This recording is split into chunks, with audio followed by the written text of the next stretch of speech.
राधे आप सभी को। आज हम आपके लिए इस वीडियो में लेकर आए हैं अपरा एकादशी की कथा। विस्तार सहित सुनिए और पूरी कथा को ज़रूर सुने।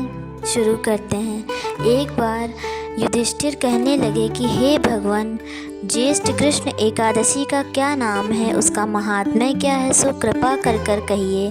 भगवान श्री कृष्ण कहने लगे, हे राजन, यह एकादशी अचला तथा अपरा दोनों नामों से जानी जाती है। पुराणों के अनुसार ज्येष्ठ कृष्ण पक्ष की एकादशी अपरा एकादशी है, क्योंकि यह अपार धन देने वाली एकादशी है। जो मनुष्य इस व्रत को करते हैं वे संसार में प्रसिद्ध हो जाते हैं। इन भगवान विष्णु जी की पूजा की जाती है। अपरा एकादशी के व्रत के प्रभाव से ब्रह्म हत्या, भूत योनि, दूसरों की निंदा आदि के सब पाप दूर हो जाते हैं। इस व्रत को करने से पर स्त्री गमन, झूठी गवाही देना, झूठ बोलना, झूठे शास्त्र पढ़ना या बनाना, झूठा ज्योतिषी बनाना, झूठा वैद्य बनाना आदि सब पाप नष्ट हो जाते हैं।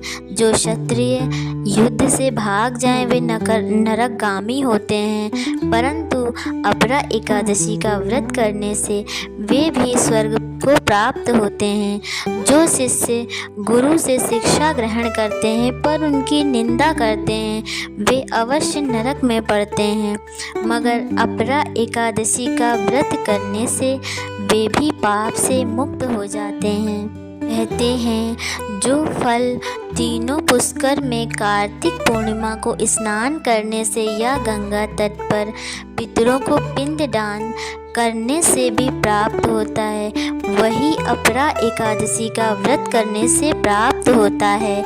मकर के सूर्य में प्रयागराज के स्नान से, शिवरात्रि का व्रत करने से, सिंह राशि के बृहस्पति में गोमती नदी के स्नान से, कुंभ में केदारनाथ के दर्शन या बद्रीनाथ के दर्शन, सूर्य ग्रहण में कुरुक्षेत्र से स्नान से, स्वर्ण दान करने से अथवा अर्ध प्रसूता गोदान से जो फल मिलता है वही फल अपरा एकादशी के व्रत से मिलता है। यह व्रत पाप रूपी वृक्ष को काटने के लिए कुल्हाड़ी है, पाप रूपी ईंधन को जलाने के लिए अग्नि है, अंधकार को मिटाने के लिए सूर्य के समान, मृगों को मारने के लिए सिंह के समान। अतः मनुष्य को पापों से डरते हुए इस व्रत को अवश्य करना चाहिए। अपरा एकादशी का व्रत तथा भगवान का पूजन करने से मनुष्य सब पापों से छूटकर विष्णु लोक को जाता है। इसकी प्रचलित कथा के अनुसार हम बताते हैं आपको। प्राचीन काल में महिध्वज नामक एक धर्मात्मा राजा था। उसका छोटा भाई वज्रध्वज बड़ा ही क्रूर, अधर्मी तथा अन्यायी था। वह अपने बड़े भाई से द्वेष रखता था, ईर्ष्या करता था। उस पापी ने एक दिन रात्रि में अपने बड़े भाई की हत्या करके उसकी देह को एक जंगली पीपल के नीचे गाड़ दिया। इस अकाल मृत्यु से राजा प्रेतात्मा के रूप में उसी पीपल पर रहने लगा, अनेक उत्पात करने लगा, सभी को परेशान करने लगा। एक दिन अचानक धौम्य नामक ऋषि उधर से गुजर रहे थे। उन्होंने प्रेत को देखा और अपने तपोबल से उसके अतीत को जान लिया।